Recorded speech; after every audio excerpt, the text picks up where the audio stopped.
दोस्तों, यह घटना बहुत समय पहले की है। एक छोटे से गांव में सुरेश नाम का एक आदमी रहता था। उसका परिवार बहुत साधारण था। उनके पास एक बस छोटा सा घर था और गुजारे के लिए सुरेश रात दिन मेहनत किया करता था। जीवन भले ही साधारण था, लेकिन सुरेश का दिल बहुत बड़ा था। वह हमेशा दूसरों की मदद करने के लिए तैयार रहता।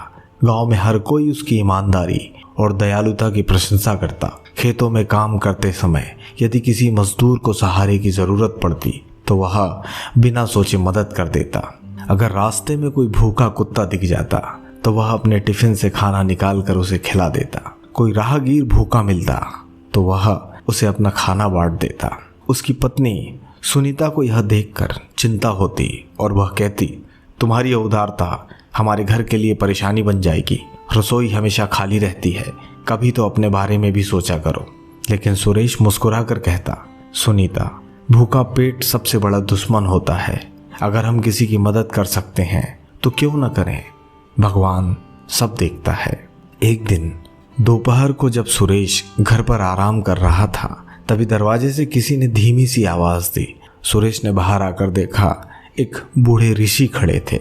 उनके कपड़े मैले थे, चेहरे में थकान थी और पसीने से लथपथ थे। उनकी आंखों से साफ झलक रहा था कि कई दिनों से भूखे हैं। सुनीता ने खिड़की से देखा और बुदबुदाई, अब ये बाबा आ गए, लगता है रसोई फिर खाली हो जाएगी। सुरेश ने उसकी बातों को अनसुना कर दिया और ऋषि को अंदर बुलाकर कहा, बाबा आप कृपया बैठिए, मैं आपके लिए पानी लाता हूँ।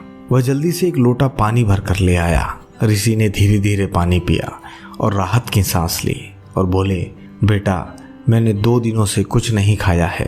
यह सुनकर सुरेश रसोई की ओर भागा।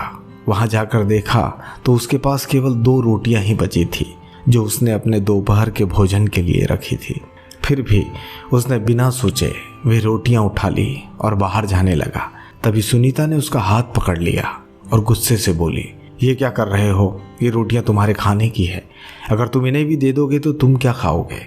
या बाबा किसी और के घर भी तो मांग सकते हैं, लेकिन हम कहाँ से लाएंगे? क्या भीख मांगेंगे? सुरेश ने शांत स्वर में उत्तर दिया, भूखे पेट को इंतजार नहीं कराया जा सकता। इस बाबा ने 2 दिन से कुछ नहीं खाया है। अगर हम इन्हें नहीं खिलाएंगे तो उनका क्या होगा? भगवान हमारी व्यवस्था कर देंगे। ऋषि यह सब सुन रहे थे, लेकिन चुपचाप बैठे रहे। सुरेश ने सुनीता की नाराजगी की परवाह न करते हुए वे दोनों रोटियां ऋषि के सामने रख दी। बाबा कृपया खा लीजिए, यह हमारे घर का सबसे उत्तम भोजन है। ऋषि ने रोटियां बड़े प्रेम से खाई और फिर मुस्कुराते हुए बोले, बेटा इसे तुम्हारा भोजन मानकर मैं नहीं ले सकता था, पर तुम्हारा निस्वार्थ भाव देखकर मन भर आया। पिछले हफ्ते एक राजा ने मुझे यह जादुई कटोरा दिया था, लेकिन मैं इसे योग्य व्यक्ति को ही देना चाहता था और आज वह मुझे मिल गया। उन्होंने आगे कहा, याद रखो, अच्छा कर्म ही सच्चा धर्म होता है। तुमने बिना किसी उम्मीद के मेरी मदद की, यही सच्ची पूजा है। भगवान सही समय पर हमेशा पुरस्कार देते हैं।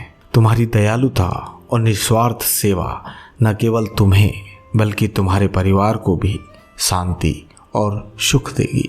यह कटोरे को अपने पास रखो, इसका समझदारी से उपयोग करना, पर ध्यान रहे यह तुम्हारी अच्छाई को बदल न दे। यह कटोरा केवल एक प्रतीक है, एक याद दिलाने वाला चिन्ह कि भगवान हमेशा अच्छे कर्मों की कदर करते हैं। ये कहकर ऋषि धीरे से वहां से चले गए। सुरेश हाथ में कटोरा लिए खड़ा रहा। उसकी आंखों से खुशी और कृतज्ञता के आंसू बह निकले। यह कहानी हमें सिखाती है कि सच्चा धन दयालुता और अच्छे कर्म हैं। भगवान हर निस्वार्थ भाव का फल सही समय पर जरूर देते हैं। यह कहानी आपको कैसी लगी कमेंट सेक्शन में अपनी राय ज़रूर दें। तो मिलते हैं नेक्स्ट वीडियो में। धन्यवाद।